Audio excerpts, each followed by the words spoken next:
Welcome back to the Sense of Life podcast. I'm Joe, And I'm Cody.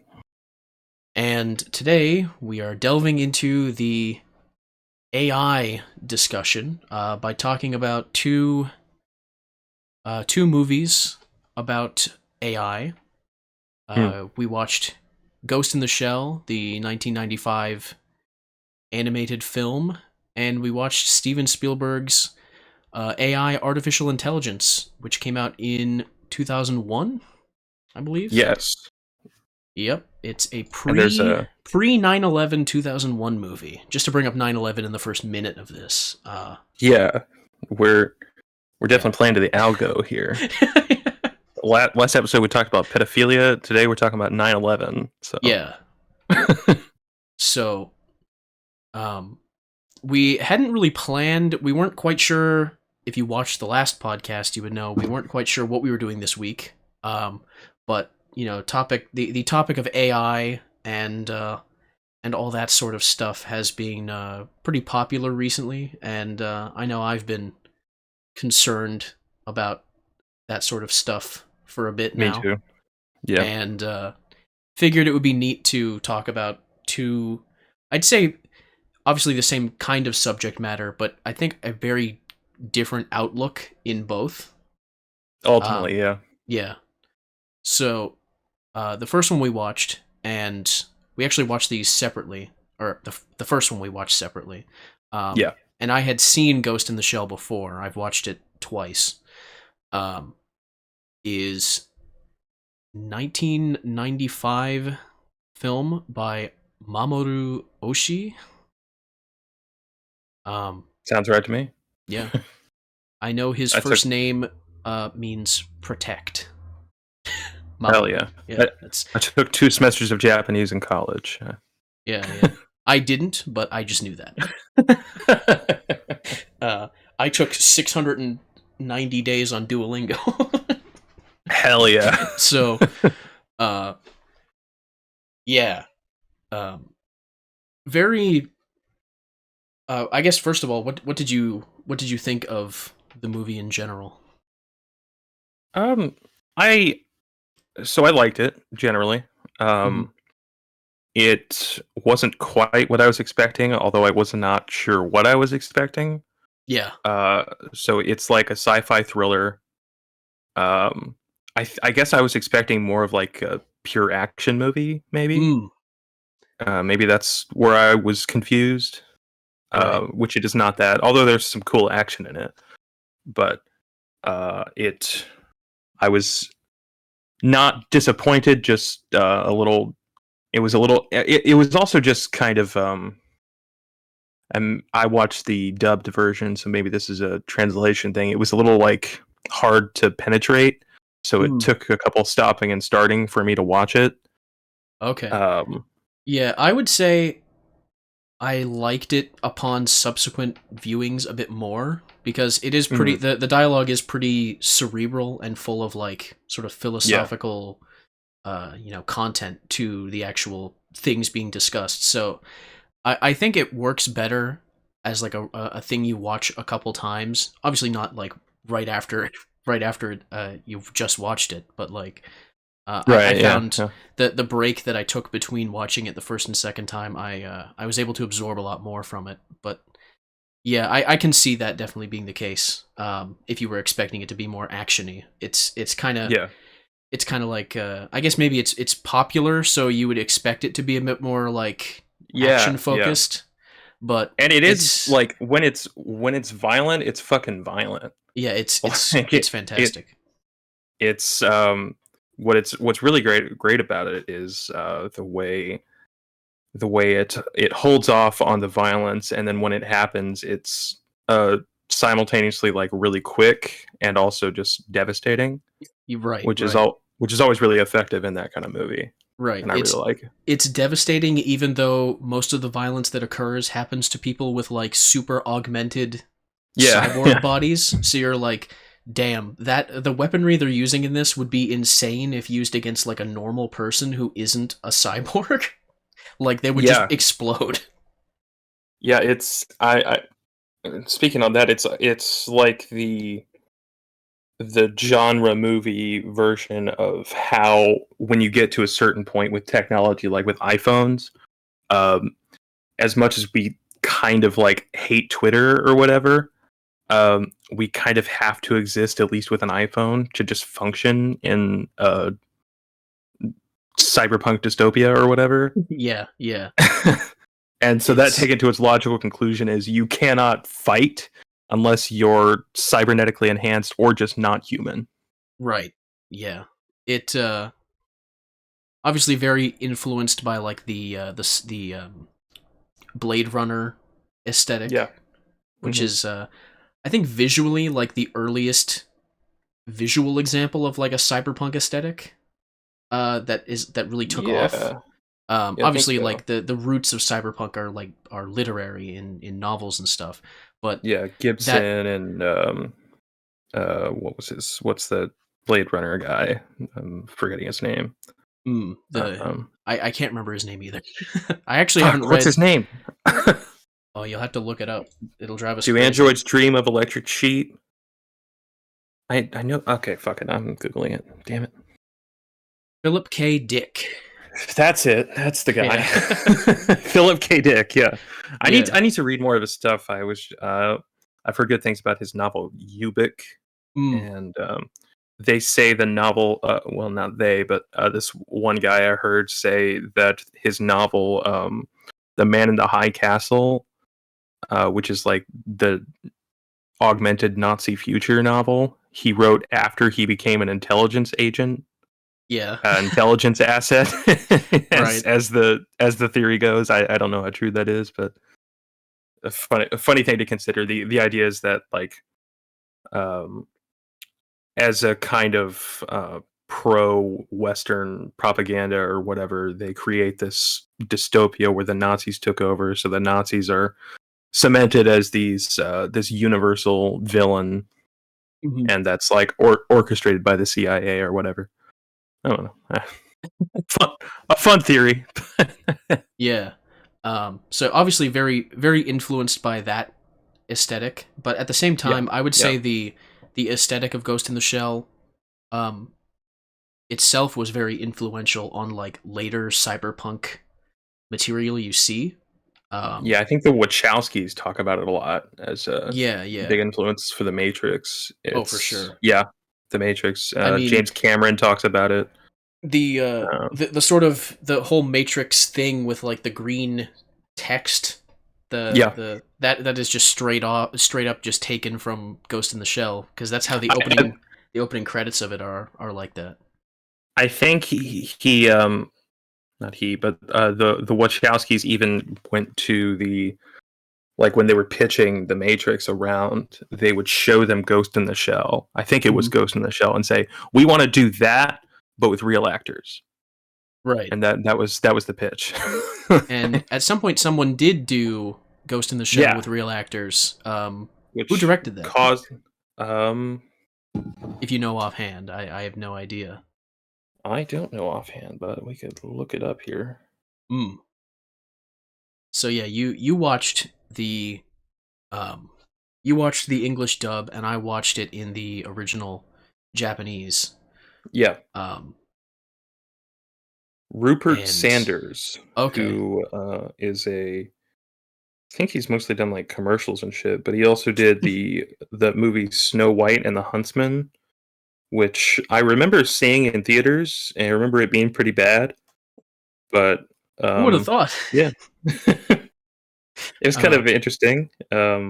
He directed something called Believe, which was part of the Halo 3 Believe campaign. okay, yeah, yeah, that was those were some pretty cool little advertisements. Got me very excited for that game when I was like uh what like 9. Yes, I was like a yeah. 9-year old. So I'd see those he's one of those commercials. guys like kind of like Joseph Kaczynski who like directed video game commercials and then started Mm, directing movies, yeah. which is kind of cool. Okay. Yeah, But yeah, I guess the point to get across is it's a very influential piece of cyberpunk fiction uh, yeah, that came out decades after like the initial cyberpunk boom, I guess. Uh, yeah. The and manga It was originally a manga. It came out in '89, so I think it Mm, was like yeah, that kind of at makes the sense. tail end of the cyberpunk boom. I think it starts in the '80s with I think it's William Gibson as the author. Mm, Um, kind of want to read some of his stuff, but yeah, Ghost in the Shell is basically this like media empire, and how a lot of things are. And just before we were talking, and I said I was going to say something, and I was like, I'm going to save it for the pod. This is what I was saving for the pod. Um, there's this one book out there that I thought about getting. It's about filmmaking in like the modern era of I think it was called Write a Bigger Story or something. It's this guy that talks about he's essentially like we need to have Marvel brain for like everything we make, and it's kind of cynical, and I get that. I understand what he's going for, mhm. um, but it's not a terrible idea because the idea is basically you create your own IP so that you can sell it and continue to make shit out of it. Which, eh, interesting theory, interesting concept. But you know, if the film industry falls apart with these strikes and everything, it might not even fucking matter. So, like, Way to go, boys. let's get to 40. Yeah. the uh it tends to be the case with a lot of Japanese media that it becomes like a multimedia empire kind of thing. Yeah, I cross mean, media is the cro- transmedia. Transmedia is mm, the like marketing ass terminology that they apply okay. to it. Like, Yeah. Like usually you'll get like a manga and then it's like inevitably someone is going to turn animation studio in Japan is going to turn it into like a TV show or something and maybe a movie, something like that. yeah, But yeah, and there are like 5 movies of this, and the live action one yeah, that came out about 6 years ago. I don't know how many of the sequel films or any other things that were associated with it actually had Mamoru Oshii directing it. I think he directed the second one, which I haven't seen. Yeah, We haven't seen neither have I. anything else besides this movie. Yeah, haven't So, read anything, haven't seen anything. yeah. I do know that the remake, the live action one, got a lot of controversy when it came out. It was at the height of like 2017 liberal hysteria about movies, Mm. um, because Scarlett Johansson was in the lead, and people like accused it of like whitewashing and Oh, yes, of course. racism or whatever. And the act like Oshii himself, I think, came out and said, "No, this is cool. I think that's dope." Right. It's it's always great to see like the liberal hyper focus on race and then the Yeah, Japanese indifference to it like colliding in the media. yeah, That's always really funny because you'll have people freaking out about like the erasure of Asian voices or whatever, and then like the Japanese creator will say in broken English like very cool. You're like, like, the same thing happened with like the Last Samurai. Or I guess the same thing happens now with people reevaluating the Last Samurai because it came out like 20 years ago. People will be upset that Tom Cruise is playing a samurai, and it's a weeaboo movie, which it is. It absolutely is, no oh, doubt about it. 100%. Yeah, Yeah, it's the weeaboo movie. right. Um, The and Last Samurai and the first Weeaboo, actually. yeah, yeah, Um, and like Americans will get upset, like why is this white man playing a samurai? And Japanese people will be like, oh sweet, Tom Cruise, he's playing a samurai, hell yeah. right. It's It's like, all right, I think there's just like a historical illiteracy going on with yeah, and people who just haven't seen the movie because if you've seen the movie, you would know the title The Last Samurai isn't describing Tom Cruise. It's describing the conflict of the movie being about the end of the samurai yeah, yeah. and and America's involvement in, the creation of the Japanese empire and stuff. So it's it's just very silly to see people who are so ignorant of something just proclaim uh some sort of injustice when they literally have no idea what they're talking about. Yeah, it is really annoying. Also, just now thinking of The Last Samurai, I am thinking of like you don't see a lot. At least I don't. Maybe I'm just not watching the right movies. But similar to what I've been talking about, saying that like there are not a lot of movies about the Revolutionary War. There are not a lot of movies that like are about foreign policy before World War II. Yeah. Like there are a few World War One movies, and all of the Civil War movies are obviously set in the United States. But like Thomas Jefferson was like the first Secretary of State, and I think Christopher Hitchens wrote a whole book about him, about being this like kind of badass, like yeah. What did he call that book? Author of America, I think. Thomas Jefferson. Yes, Thomas Jefferson, Author of America. Yeah, and I think it's about how he dealt with like I guess it would be the Ottoman Empire. No, that would have been later. Like it was like the what used to be called like the Mohammedans or whatever. Yeah. In like these like Muslim pirates or something, and how he dealt with them. So I don't know. I think it's a concept in art and movies that would be cool to see more of just like there are already so few World War One movies. I can name like 2 or 3, and World War II is just like there's a whole cottage industry around it. Mm-hmm.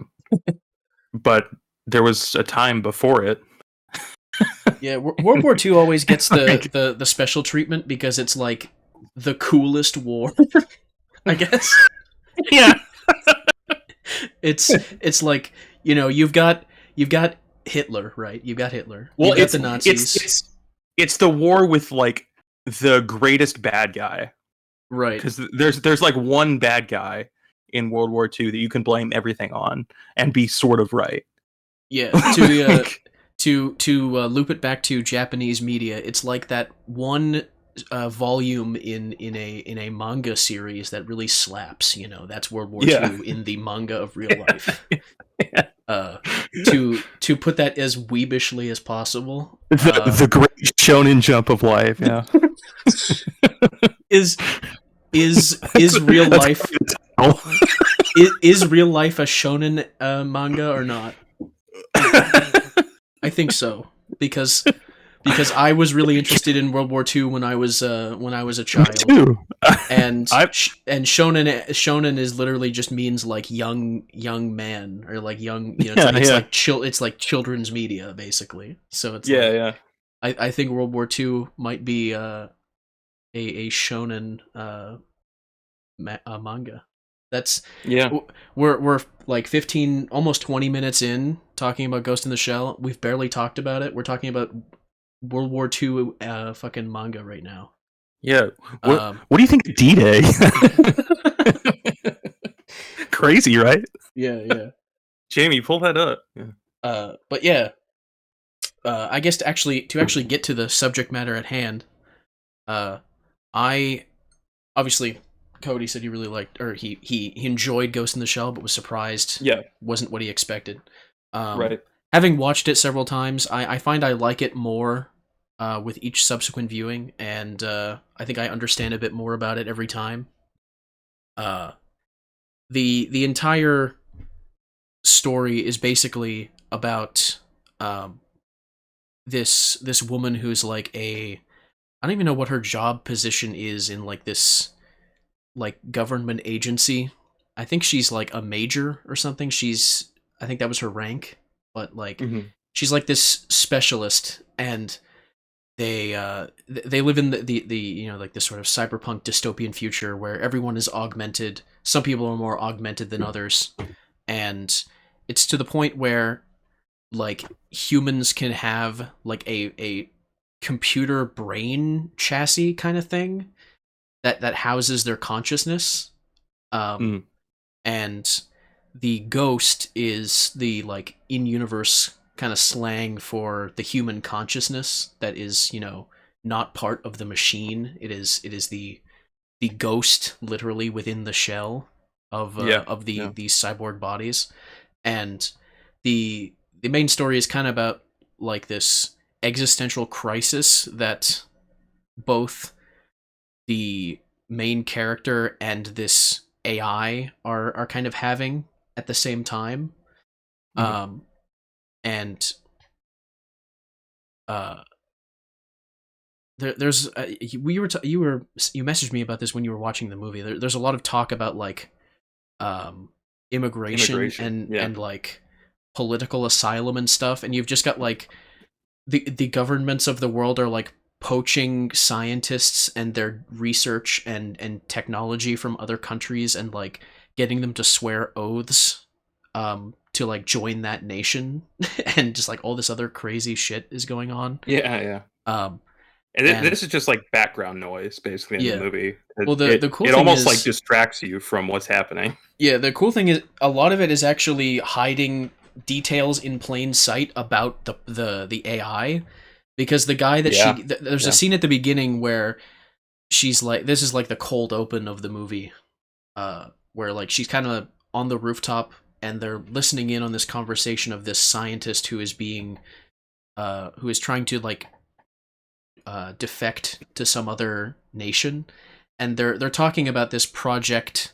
I think it was 2501 was Yeah, the number. yeah. And you obviously at that point in the story you have no idea what the hell that is, but later on in the movie that turns out to be this AI that was created, and it like breaks free, and it's just been scouring the internet and all the databases across Earth, and essentially becomes like a consciousness that is born out of the sea of information that is all the stuff that we put on the internet, Mhm. which is kind of similar to Chat GPT if it were a more intelligent program. If you kind of think about it, if it were more advanced, Yeah, a, yeah. a thing that is building a consciousness off of interacting with us through the internet and through like information it finds on the internet.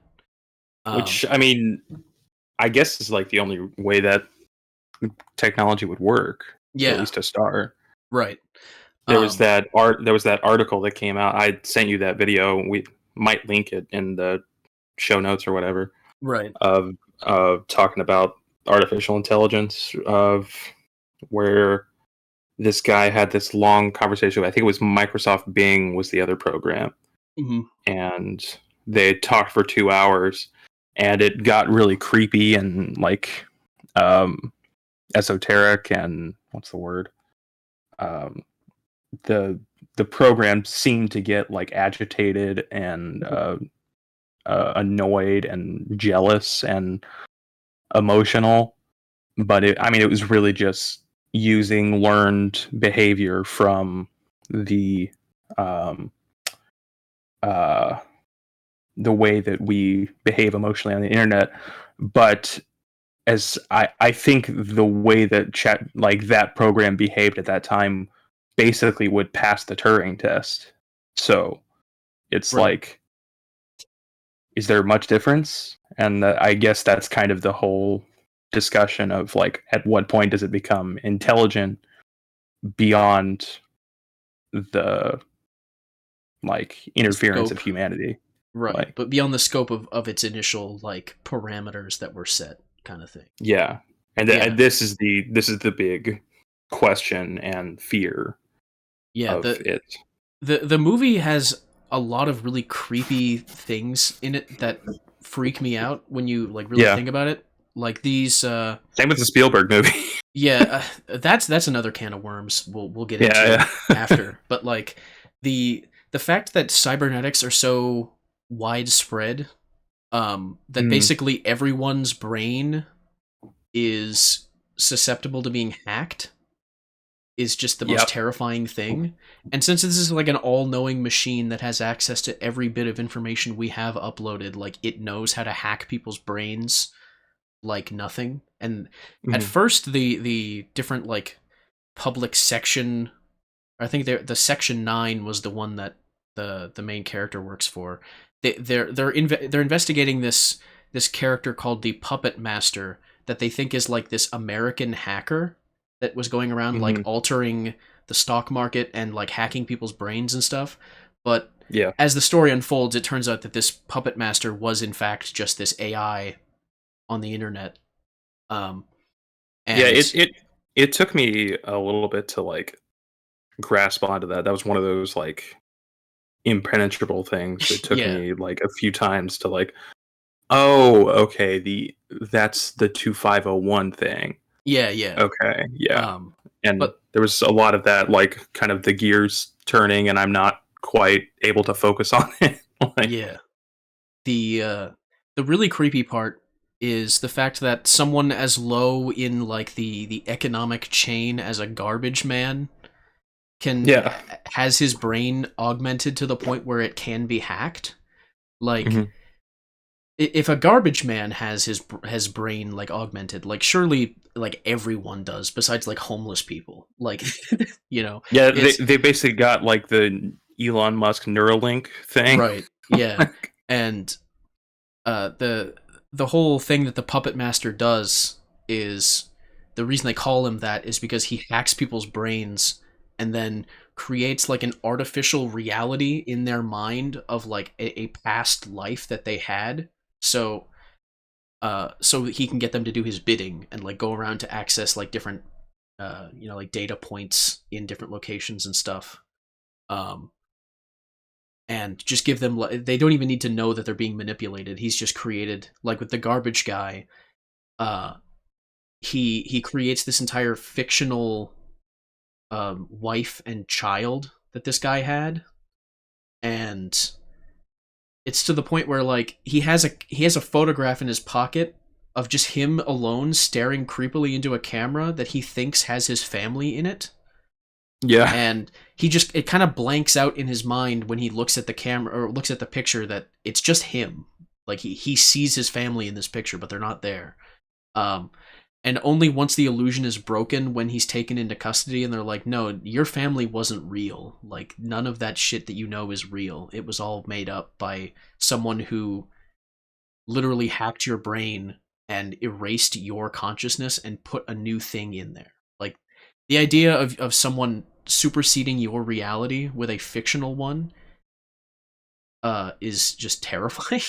Because like reality yeah, as we know it is kind of uh cemented with our memories. We rely on our memory of things to kind of ground us in reality. So in a yeah. world where your memories themselves can be completely fabricated by an outside source, that kind of just adds to the sense of like complete despair and like confusion that the main It's it character has as well. it's Like it it's almost like a way to aestheticize the idea of social media yeah. by this like he's literally taking a selfie and it it's completely empty and this is like basic bitch like late stage capitalism kind of discussion, but it's like it's really prescient and it gets creepier every time you watch something sci-fi. Yeah, it's disturbing. It's like that that meme of Barbosa where they like made him look all cyberpunk, and it says you Yeah, best you yeah, best yeah. start believing in cyberpunk dystopias. You're in one. It's like that. You gotta make that the thumbnail. Oh, 1,000%. Yeah. Yeah. Um. But yeah. So like the kind of plot is framed as this investigation for this puppet master trying to figure out who they are, but then the puppet master puts its consciousness into the body of a like a machine that looks pretty much identical to the main characters except for the hair.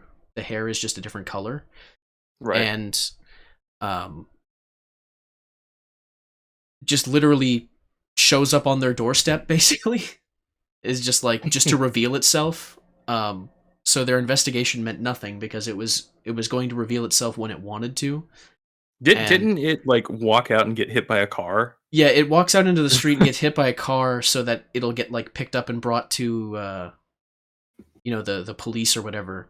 And probably the creepiest scene of the entire movie plays when they like revive the body of this the AI, and Yeah. it's like seizing up in the chair, and like it just sits up and stares directly at the main character, who is, her name was Kusanagi was her name, and Yeah. Yeah. it stares like directly at her, and then there's a part where they're kind of talking about it in front of it, and then it starts talking back to them, and they're like, I why didn't you tell me that its sensors were on? And they're like, we didn't know it's doing all this stuff itself now. And it just kind of declares itself a consciousness and a living being, and demands asylum. Yeah. And it's like, what the hell is going on? Like, this is it. I think there's a, I don't know how it came out in the English dub, but in the Japanese original with English subtitles, it says something along the lines of like, I'm a consciousness born from the sea of information. I think it was something and like that. Yeah. and it says like, with now that it's put its consciousness into a body, it's a living being because it has the capacity to die now, because its entire consciousness is in the body. It's not like floating around on the web anymore. Yeah. Which is another interesting concept, to think that it perceives life as the ability to die to be like an essential part of being a living being, because before it literally couldn't. Yeah. Which is a pretty neat point of the movie. Yeah. It's at one point he's doing this like tears in rain speech type thing where he's talking about like how he wants to achieve death, Right. which is to say that he lived, or like I think at some point he says I am or I was. I think that was in this movie. No, that You know what was I'm talking that about? was fucking Gigolo Joe in fucking Oh. AI who said that. Oh. Oops. I was a line said by Oh right, yeah, Jude because he Law's was, character yeah, okay, yeah. in AI. Getting the It- wires crossed we there. fuck. LOL. Well, I mean, it speaks to how fucking weird the similarities between these movies are. they Right. they felt like, I mean, it's sci-fi, it's cyberpunk, it's about AI, so like, Right. They of do course deal it's with gonna have, similar like philosophical questions about life and yeah, artificial intelligence, so I yeah. can see that happening. But So I guess what do you I mean I guess what do you think the conclusion that Ghost in the Shell comes to? So I'm well, still not quite sure. right. I think when you look at the way that it ended, and just to kind of briefly explain what happens, um, Yeah, the AI, once the body was reactivated at the Section 6 like facility, this group comes in and steals the AI, the cyborg body that the AI is in, and yeah, they take it to like this location where what that is being guarded by a super advanced like mech tank that has like optical camo, so it can just appear invisible. Um, and the main character has to like fight this tank, and is like gravely injured during the battle, and hmm, her partner kind of shows up at the end and lays her down next to the AI, and the AI basically explains that it had been watching her for quite some time, and it wanted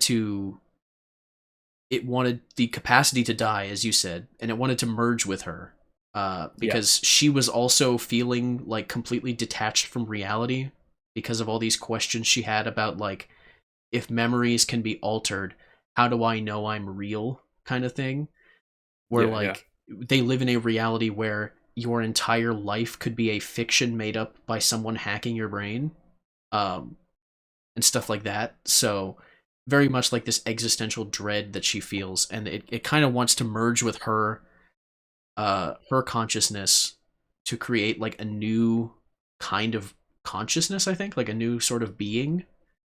And I think that's very kind of like Hegelian dialectics, if you think. The thesis and antithesis, and then the merging together into something new that has like elements of both. So like when they merge, Yeah, I think I remember this. they're Yeah, when they merge, they're not. It's not Major Kusanagi anymore, and it's not the Puppet Master anymore. It's like a new being because it doesn't. It technically has both of their memories, yeah. but it's It's like neither. It's not each. It's neither one or the other. It's a new thing. it's kind of like the Matrix trans thing. Yeah, it's very much like a transhumanist kind of thing, and Yeah, I guess but both. it's also kind of a cyberpunk retelling of like Adam and Eve Yeah, and the Bible's description of what a marriage is, which is it's I can't remember the exact verse, but it's something like um, the two will unite and become one flesh or something about that. I can't remember the exact quote, but yeah, yeah. I think it's very much like a thematically about like transhumanism and like what is the next step in the evolution of life once you've introduced synthetic life forms and like augmenting the human body using the same technology that we would use to house artificial intelligence. Like yeah, what is the future of life at that point? And in a way, both movies that we watched, this and Spielberg's AI, actually do tackle that in the end as like a kind of right, yeah. question, which is Hmm. neat. Um, but yeah, that I think the question is very open ended in the end, I guess, because it creates a new form of life that is instantaneously shot with a high powered like sniper rifle the second like the merging is complete, and Yeah, luckily her partner I think there were two snipers and they were aiming at each head of like the cyborg yeah, or the AI and her cyborg body and was gonna shoot them both in the head and kill them. But her partner was there and he like stuck his arm out in front of her head, so the bullet yeah, like shredded his arm, which was cybernetic, so it doesn't really matter. He could just get it replaced. Um, but it saved her head from being completely obliterated. And then the movie has this weird kind of ending where he's like, "Well, I need to put a new body. I need a new body for this head." And the only one he could find was like a little girl. So yeah, the head of like this adult woman is just strapped to this child body it is a child body that now has like a mix of AI and real human consciousness just housed within it. yeah. And It's almost like a another kind of aestheticization of what I was talking about of the marriage. That's the right. child. Yeah. Like, Yeah, that makes sense. yeah, yeah. It literally is I just like made that connection now. yeah, because evolution obviously is uh the mutation of genes between generations of life. So in a sense, their merging was like a generational shift in like the idea of a consciousness, Yeah, and then comes out on the other end in the body of a child. So yeah, that I guess yeah that actually works pretty yeah, good. I had never thought of it that way. yeah. Uh, It just came to me there, and the partner has a fucking hilarious line. yeah, He actually like picked out the child body. Like they like sell these like shells on the black market or some shit, and he found right. this one. And when she wakes up, she's like, she has a child voice at first, and is like, "What? Why did you pick this one?" And he's like, he's something like, uh it's not really to my taste. It's a little young for me." But Yeah. That was a really great way to end the movie. I have no yeah, idea. I'm assuming the second movie is just like it picks up from um that's a where good that one left question. off. Although Well, it it seems says to it's an be. updated version of the film, so it Oh, might is it just be a really? remake. Hmm. Okay. Um. Yeah, I'd be But curious to see some more of this stuff. yeah. We didn't really talk Oh about wait, it. no, there is a sequel. No, I'm thinking Yeah, Ghost in the Shell there's 2, which is apparently Innocence. Yeah. is apparently non-canon, at least to like Okay.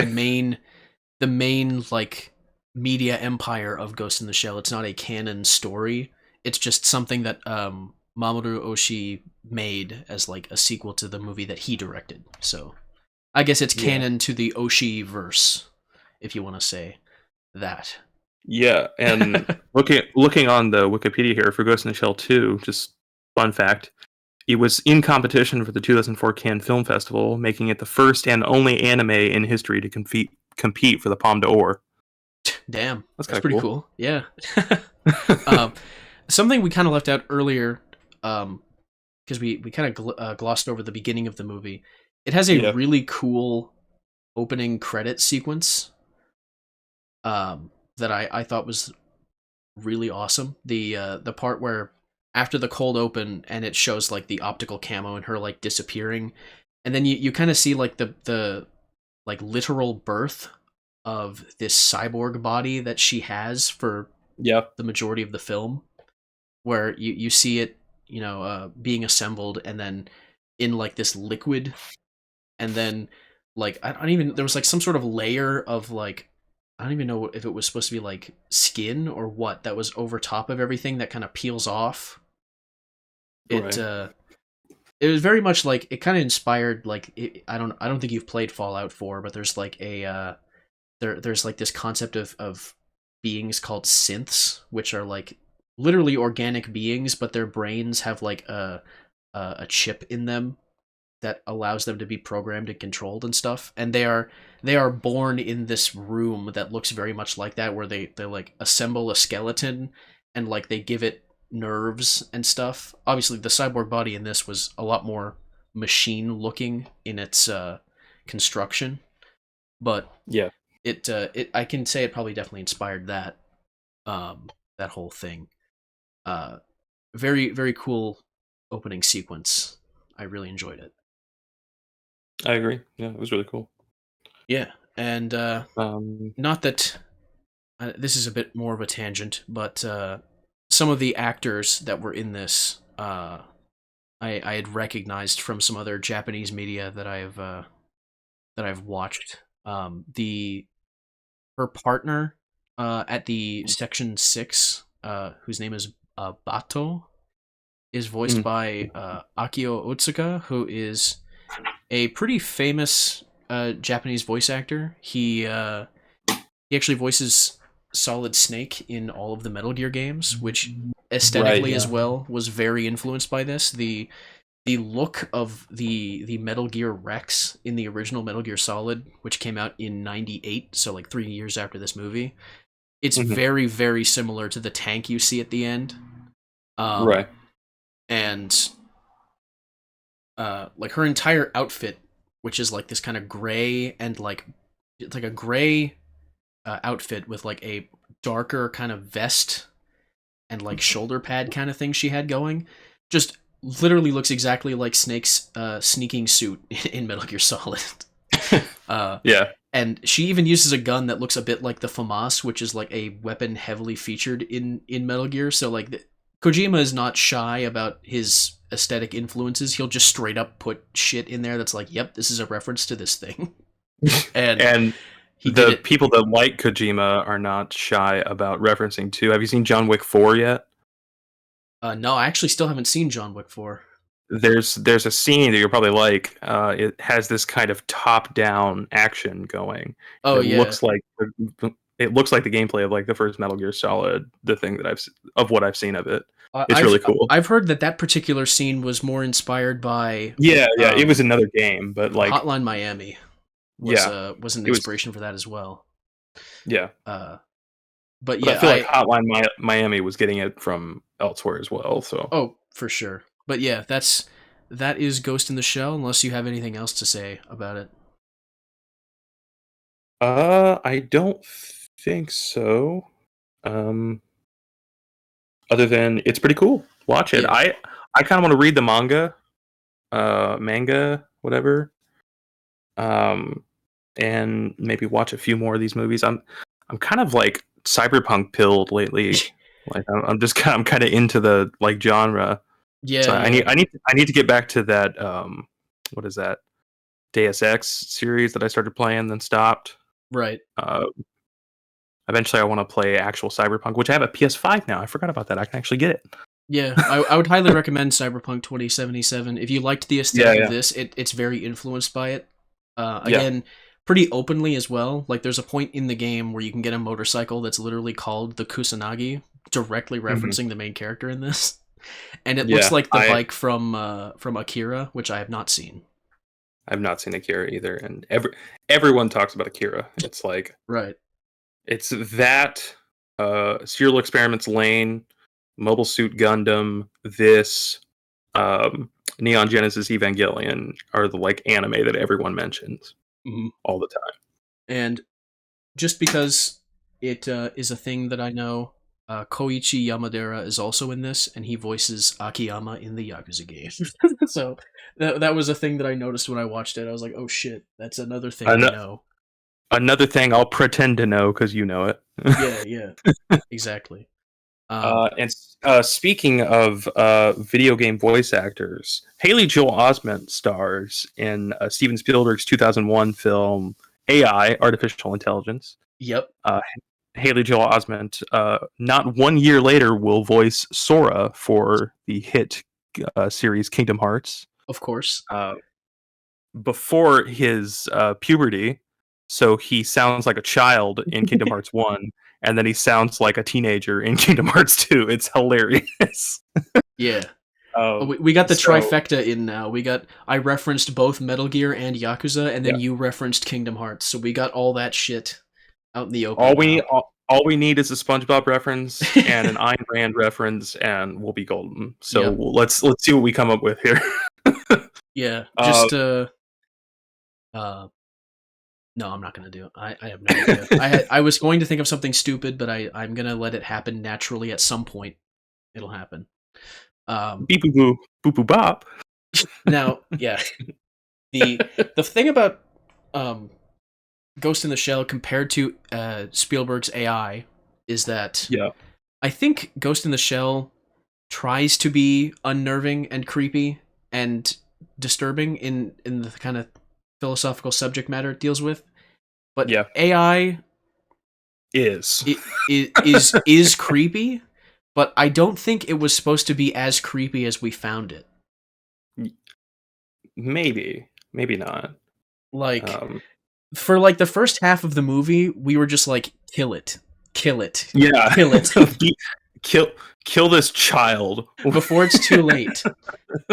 Um, so like the entire premise of AI is it's like, in the a bit further in the future. Usually Cyberpunk is like, oh, we The day became, after tomorrow, kind of thing. yeah, with Cyberpunk media, it's usually like technology was advanced rapidly in like the 80s kind of aesthetic.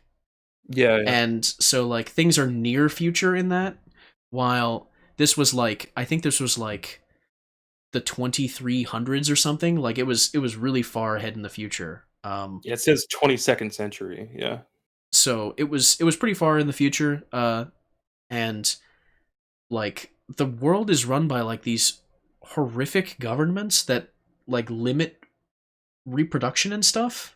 Like that was something they yeah. briefly mentioned at the beginning, is like they Many such cases. the nations that were still prosperous by that point in time were like heavily controlling of the world's population growth, or the population growth of their nations rather. Yeah, And like things are not good, and they basically, the entire world relies on machine life forms to do labor for them because their populations are kept under such control because of limited resources, because of global warming and all this other sort of stuff. And just stuff that's real for sure. yeah. Definitely real. the the movie kind of opens with oh shoot, what's his name? um William Hurt, may he rest Yeah. in peace. Mm, He plays a scientist at like this board meeting for this cybernetics company, and they basically come up with he wants to create a robot that has the capacity for actual emotions, the actual capacity to love. mhm. And there's kind of a funny point in there where like one of the employees is just like, we sell tons of our love models, you know, all year round. And it's like, not that. Like, And guess what ethnicity this gentleman was?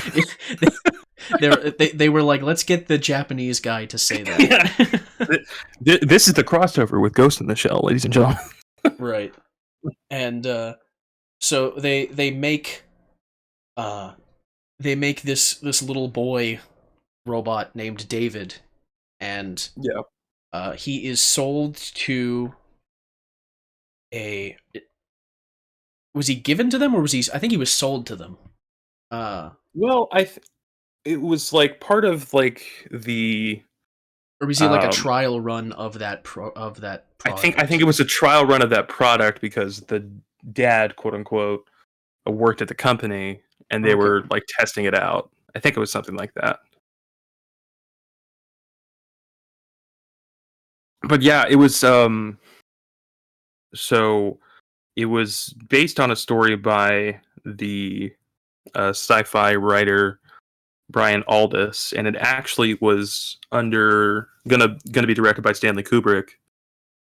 Started development in the early 70s, and it's kind of ironic since it came out in 2001. Right. And Kubrick was going to direct it, and then in about 95 he hands it off to Spielberg. It's still languages in development hell until Kubrick dies in 99, and then it finally gets off the ground. And Spielberg stayed pretty close to the original idea for the film, as far as we know, and dedicated the film to Kubrick. So it's Spielberg's Kubrick homage, essentially. Right. So I guess that is kind of important information to get across as well, because like the idea that this story they were attempting to tell this for like decades and it just never got off the ground. Yeah, crazy. And that it was originally going to be a Kubrick movie, which makes the first half of the movie make a lot more sense. Right. The second half, or I guess really the first 2/3 of the movie, feel more Kubrick, even if it's like through the Spielberg lens. Right. And then it becomes Spielberg by the last third. Yeah, it would have been really cool to see like how Kubrick would have shot this movie, like how much more unnerving the child would have looked if it were Kubrick doing it. Well, that's the thing. Like Kubrick didn't think there was any child actor that could play it. Oh. And why he had such trouble with the movie is he didn't think CGI was capable of creating the character he wanted. Mm-hmm. So he could never really get the movie off the ground. Yeah. But with Spielberg's take on it, hiring the guy who sees dead people, he can make the movie work. Yeah, I think he did a pretty good job, Haley Joel Osment. Yeah. He's like one of those child actors where you watch him and you're like, you know what? He's actually a pretty good actor for a small child. Yeah. Like it's pretty rare. He's like on the short list of like best child actors that have like between like Brooke Shields and Jodie Foster, him, and I think there are a few others, but they're the ones that come up all the time. Right.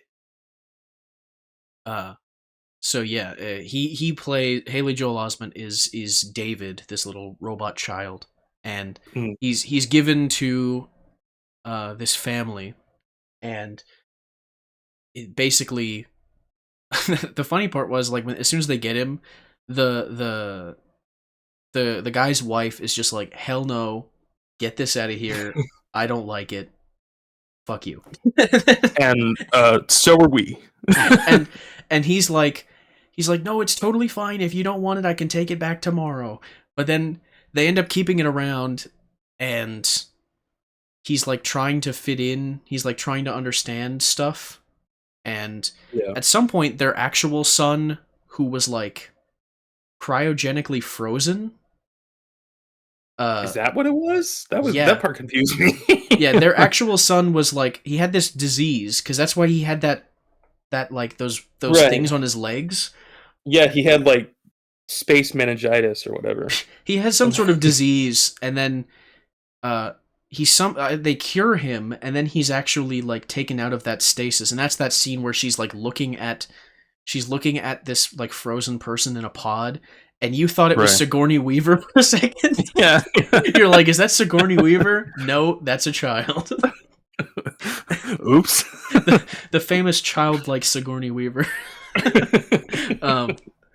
But so like they get their real son back, but they still have this robot.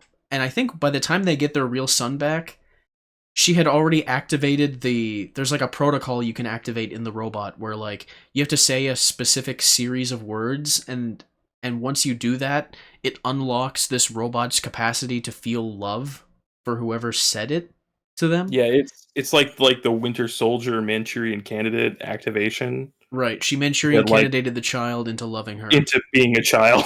Right. And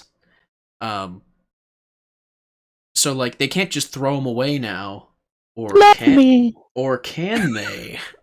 Yeah.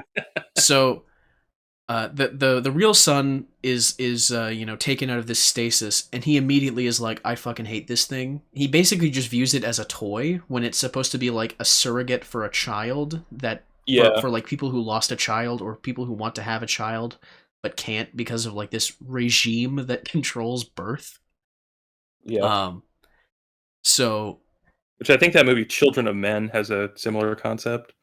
I think I haven't seen it, but I think Children of Men, I have seen it. Children of Men is about a world where people just don't have babies anymore. Like it's just like they're like unable to give birth. Like, yeah, I guess that's more like The Handmaid's Tale or whatever. Something like that. I haven't seen that. Yeah, but it's okay. But yeah, the real son, he starts like trying all these different things to get them to hate the robot. Where it's just like he's like, oh, if you want mom to really love you, go cut a piece of her hair off.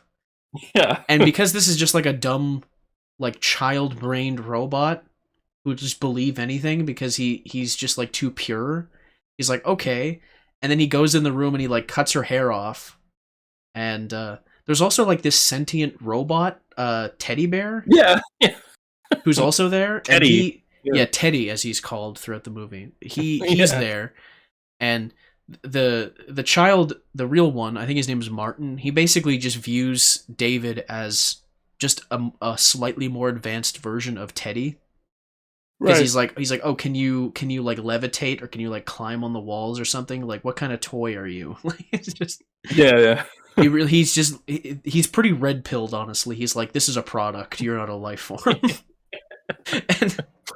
and it gets to the point where like they're at the pool, and because this robot is capable of feeling pain, like this older kid comes over and he's like, I'm not gonna cut you, but then he like pokes him with a knife, and like the David freaks out and like grabs his quote unquote brother Martin, and they both fall in the pool, and it's just like this series of like Mr. Bean skits where it looks like the robot is like trying to murder people, but he's not.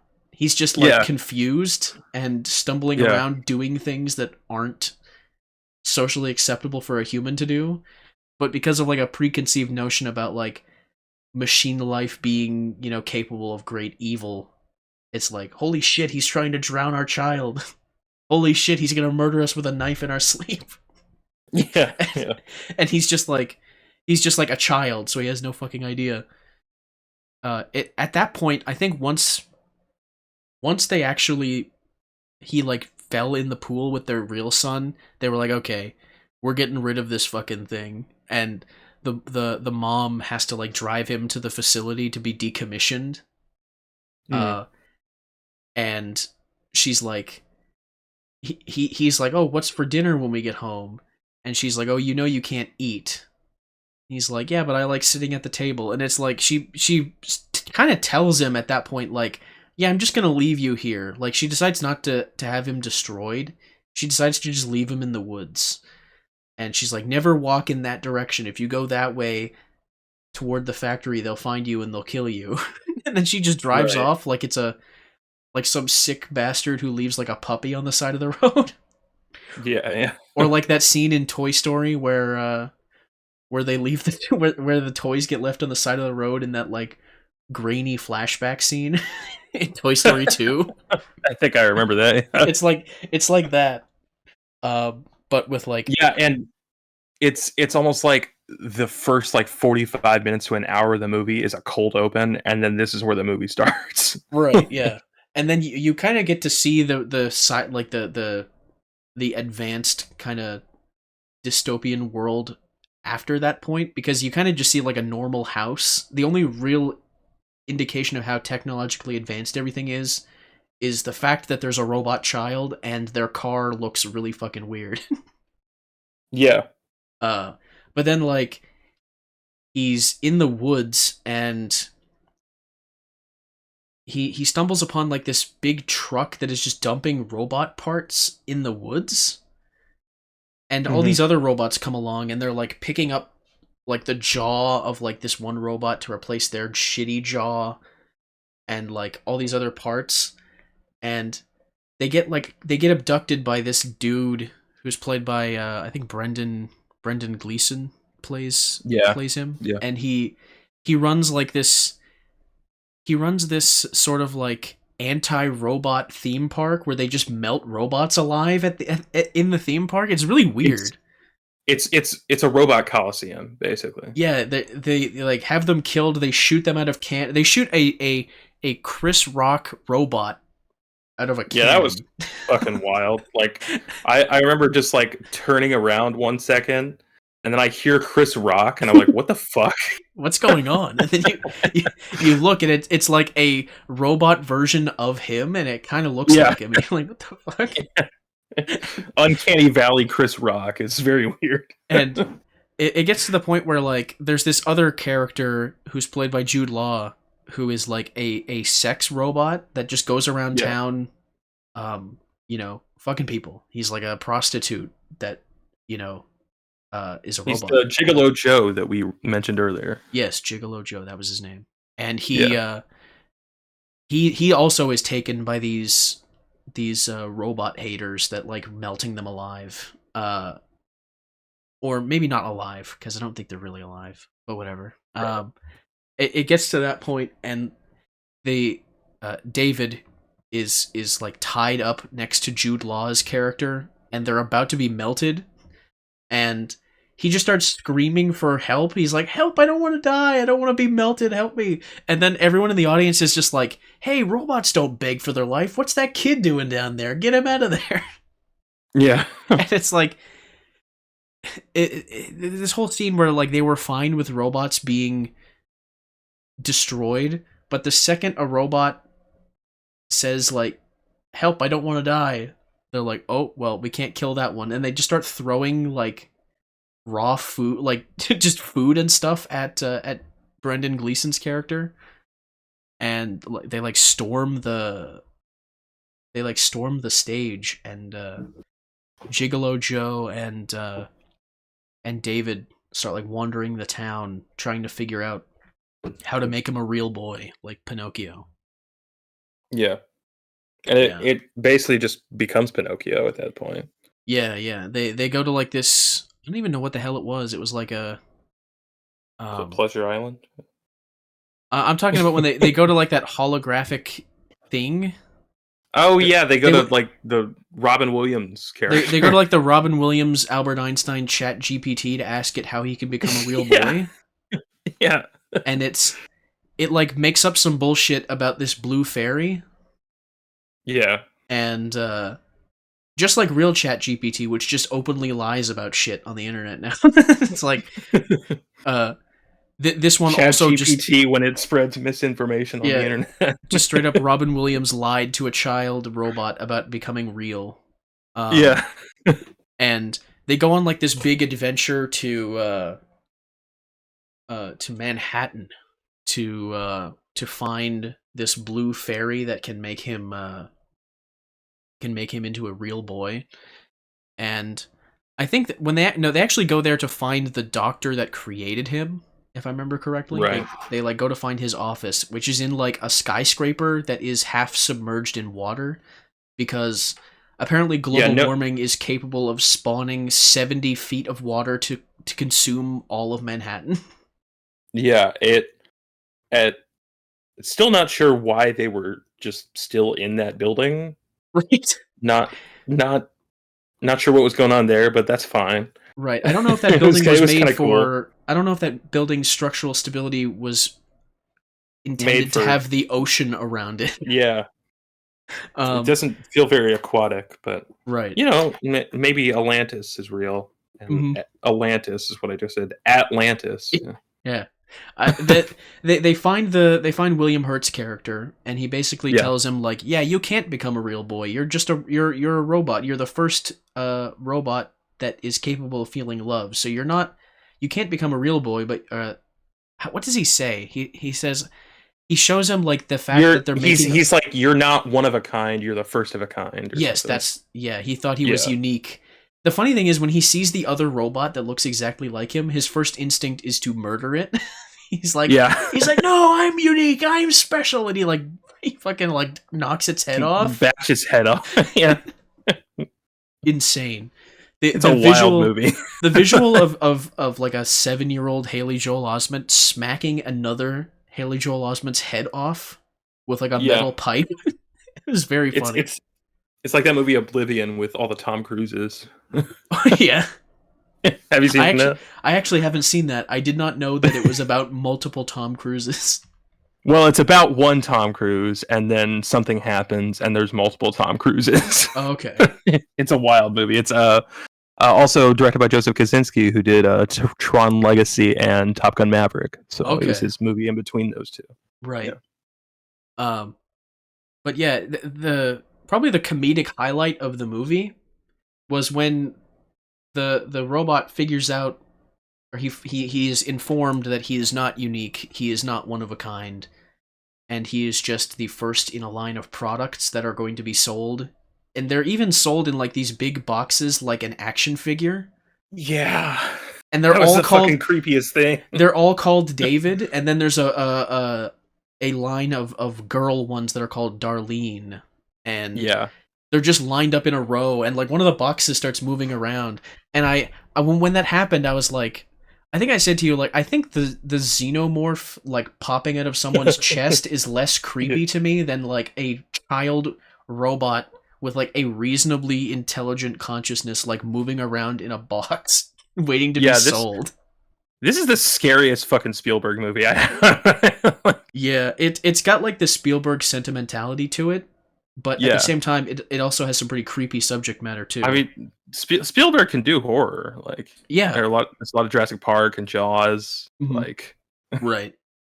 I guess generally speaking, he's kind of known for I mean, Jaws has a happy ending, like he's more lighthearted in tone, I guess, or maybe not tone, but like tone. That's the word I was looking for. I was gonna say subject matter, but no, it's more tone. No, this shit's dark. But then after he sees all this, he's like sitting outside of the skyscraper, and then he just jumps. It's like we just watched Haley Joel Osment as a robot commit what at the time you would think to be suicide. You're like, what the hell? Yeah. But then he's like at the bottom of the ocean, and Jude Law's character is driving this like submersible thing and comes over and picks him up and brings him to the surface. And when he was down at the bottom, he saw the statue of the blue fairy. Yeah. And he's like, no, I have to go back down and talk to the blue fairy so I can become real. Like, he's still convinced that he can become a real boy. And then like this Terminator Salvation ass flying machine comes by and like scoops up Jude Law's character, and he's like, that's where he's telling him like, oh yeah, go back down there and become a real boy, and he tells him to like remember him or whatever, and his last words are it was I was, and then he's gone. Is the fucking hardest line to say before you die. Yeah, the only problem was he looked like Robbie Rotten from Lazy Town. Yeah, he had the Robbie Rotten hairline. He didn't have the chin, but he had the airbrushed look of Robbie Rotten. And he's like yassified Jude Law. Yeah, that was what I said when we first saw him. He was yassified. And yeah, and when David is underwater, you see like different views of like New York underwater. It kind of looks like bits from fucking Escape from New York, but just underwater. right. It's really wild. Yeah, it honestly it was a really well shot sequence. I enjoyed Yeah, like seeing these sort of views of New York just underwater. And I yeah, guess yeah. it also bears mentioning that the entire time this movie has been going, he's had the teddy bear with him as well. Like Yeah. the mom in abandoning the robot also decided, fuck it, we're killing the teddy bear too. Yeah, Uh there's one point going back a little bit. There's one point when Teddy and David get separated when they're in the Coliseum thing, and Teddy's being carried by this like security guy, and he's like, "Are you taking me to David? Where's David? yeah. Are you taking me to David? David, Yeah, can you it's hear me?" It has the very most creepy. monotone voice. Yeah. Um so uh David and Teddy are in this like submarine, and there's like this giant Ferris wheel, I think, underwater. They get like stuck underneath it, and they're like right in front of the blue fairy statue. Um and then he starts praying to the statue to turn him into a real boy. And then the movie has a narrator at this point, and it's like David sat there and prayed until he powered off, and then 2,000 years passed, and you're like, hold on, Yeah. what? What? Wait, hold on. What? So he powers down because assuming his power supply just runs out of power, and Yeah, yeah. I don't know how long that's supposed to last. If it's like the Terminators, where they have like 150-year life cycle of their like nuclear reactor fucking thing in their chest, or Right, yeah. or if he just needs to be recharged every once in a while. So like my guess is he spent like a human's lifetime at least praying to a statue in a small bubble underwater, which is just terrifying to think Yeah. about. Um, and so like 2,000 years pass, and at this point, humanity is just gone. Humanity Yeah. has perished. There's no humans left, and the There's another world. ice age. Yeah, so all the water that was covering New York has frozen over, and at the time when we were watching it, you see these new creatures undig, like they undig. What am I saying? Jesus, that's just burying. Uh, they they dig up David, who is frozen, and they like power him back on. Yeah. And at the time, we thought they were like these weird alien creatures, but apparently they are like an advanced machine life form that is supposed to be like an evolution of the robots that humans made.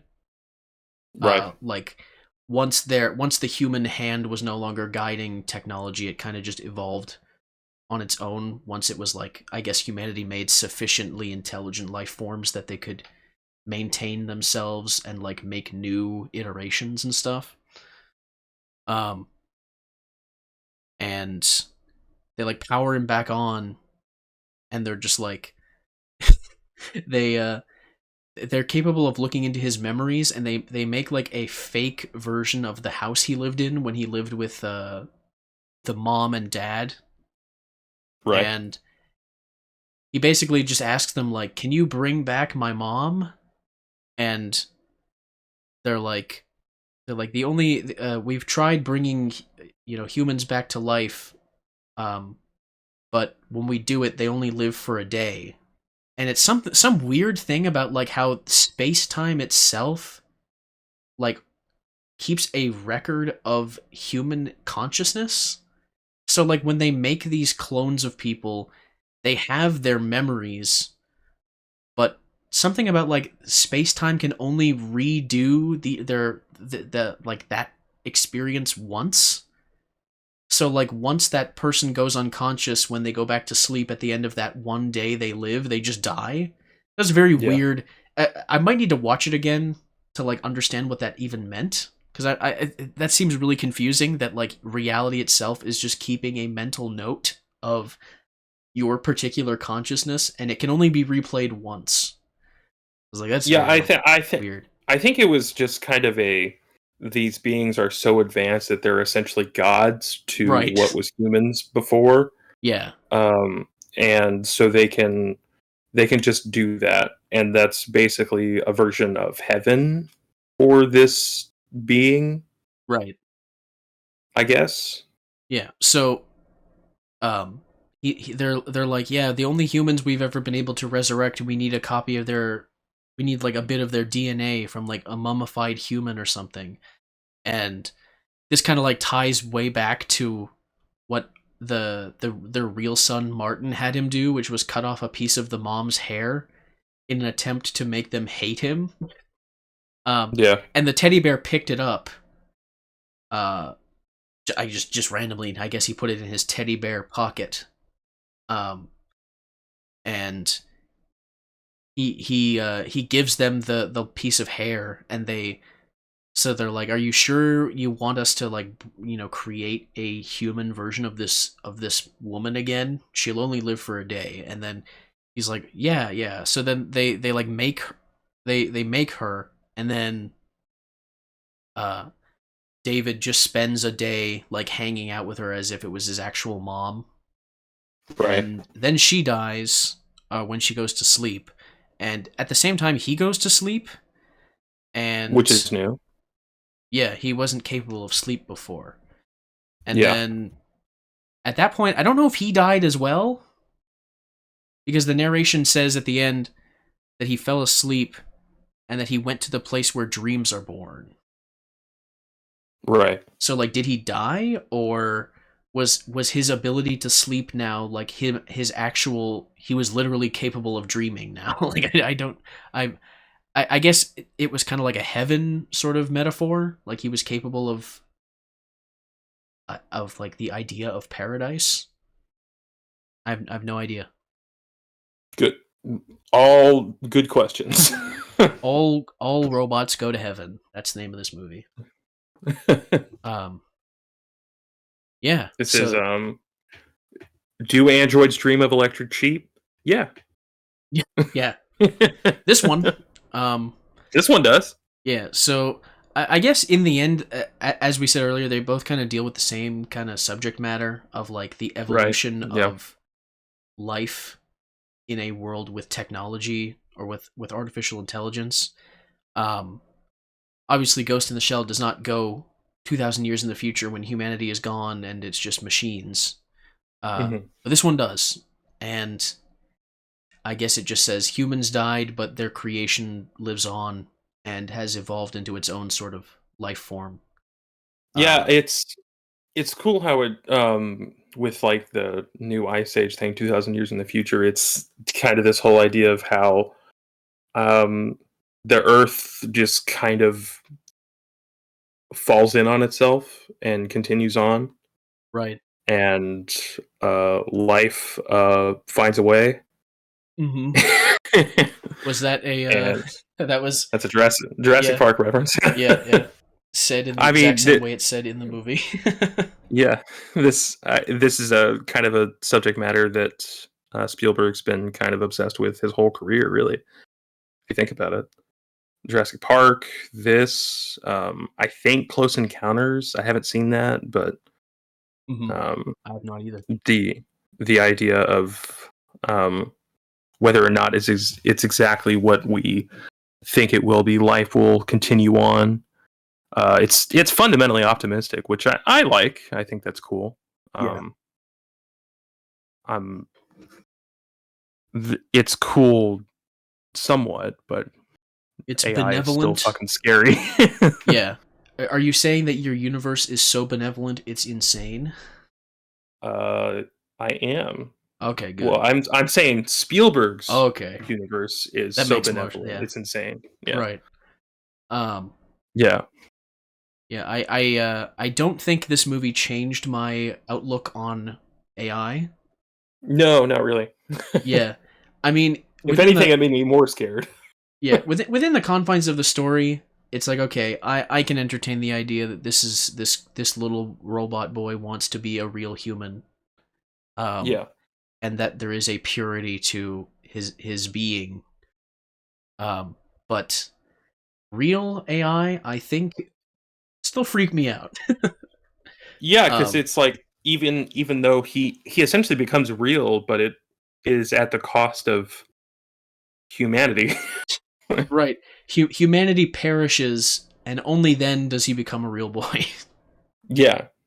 He had to So wait a it's couple I mean thousand years. AI is just fundamentally unable to coexist with humanity as it is. Right. There's something He's, creepy about his single-mindedness to be loved by this random human that just yeah, imprinted on him. That to the point yeah, where he could spend like a century praying to an inanimate object in a small pod underwater, and his single-minded machine devotion to this idea keeps him from becoming insane. Because if you put a person in a tiny pod underwater like that, and they were capable of living for a human lifetime there, where they wouldn't like starve to death, they would just be insane. yeah, They would go insane. They'd probably kill themselves. So like, right, yeah, it's it's just very it's very creepy to think about to me. yeah. So it's AI scary. These movies are good. Yeah. that's that's what I've the conclusion I've come to. hmm I think that's I think the conclusion that AI is scary was something I had already come to before the movies, and this just kind of I was like, Yeah, yep, it's still creepy. still scary. Even when it's trying to portray like a childlike innocence with Haley Joel Osment's character. Yeah, There's like a scene where the real child of this couple is like chewing his food really obnoxiously and yeah. like sticking Oh his my tongue out at the god. Yeah, robot, and the robot is just trying to mimic the real child, and he just starts chewing his food, and the parents are screaming like, "Stop! What are you doing? Stop!" And then like half of his face just kind of like seizes up melts off. and it looks all weird and shit, and you're like, ugh. Yeah, It's just awful. It's just creepy. Like the mask has slipped off at that point where you're like, this is a machine with like a fake face on it that is, it is it is programmed to think like a person. But then it just has a glitch like that, and you're like, ew, I don't like it at all. it's the uncanny valley. Yeah. Well, that's Ghost in the Shell and AI, artificial intelligence. Mm. I'd recommend them. They're really good. Um, Next week we got a big one. Yeah. We're talking The Three Musketeers by Alexander Dumas, Yes. the novel. Not going to Yes. talk any of the movies. I might try and watch a couple of them, but I'm already behind on the book, so I need to Yeah. get caught up this I week. I do have a bit of catching up to do as well on the book, Yeah, but I'm like 90% sure I will have it done at least by next Sunday. So, yeah. I think I'll get there. yeah, it's one of those things where like I've been a bit busy with other stuff, and like you gotta kind of psych yourself out to pick up the book and drop like 30 or 40 pages through that sucker. Yeah. It's like I'm back in high school and I'm just procrastinating again. That's my Yeah. problem. Yeah, that's kind of what I was getting at. Yeah. And the main reason I want to do the podcast was to read more. So Right. hopefully I'll be able to do that. Yeah, you gotta have that iron will to do it. Yeah. All right. I think that'll do it for this week's episode. See you next week. Yep. Talk to you next time.